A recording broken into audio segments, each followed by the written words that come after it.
Wir sind hier heute auf dem Marienplatz in München. Wir waren eben beim Münchner Bürgermeister und haben eine Petition übergeben, wie in vielen deutschen Großstädten, eine Petition, die die Stadtverwaltung bittet, eben im Kulturjahr 2012 Menschenrechte nicht auszusparen, einen realistischen Blick auf China zu geben. Wir wollen, dass das kein Propagandafeldzug der kommunistischen Partei wird, sondern dass die Menschen in Deutschland ein realistisches Bild bekommen von dem, was in China, was in Ostturkestan, was in Tibet und der Inneren Mongolei passiert.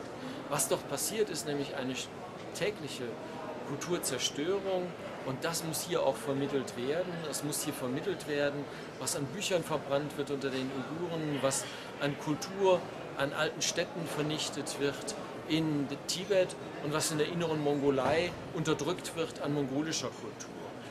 Wir versuchen heute, die Leute auf dem Marienplatz zu motivieren, an unserer Foto- und Protestaktion teilzunehmen, bei der sie in Anlehnung an den Künstler Ai Weiwei bzw. seine Fotoserie einen Gegenstand fallen lassen sollen.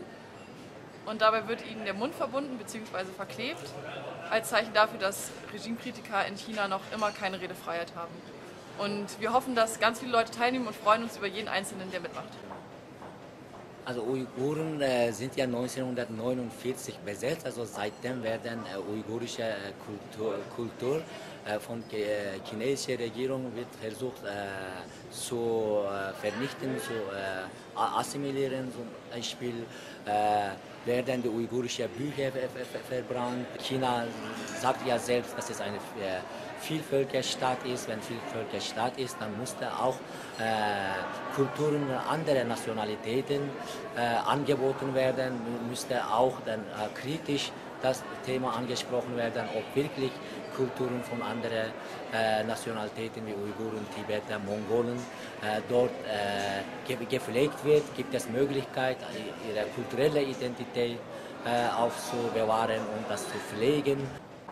Dass wir wollen eine religiöse Freiheit, zum Beispiel Klöster in Tibet und Mönche in Klöster, die haben keine Freiheit. Tibetische Sprache und tibetische Schrift, das ist viel verlieren gegangen bis jetzt. Und das ist eine große Gefahr für die Zukunft, dass unsere Tradition und Kultur zerstört wird. Mach auch du mit. Informier dich auf unserer Homepage über unsere China-Kampagne und andere Menschenrechtsaktionen.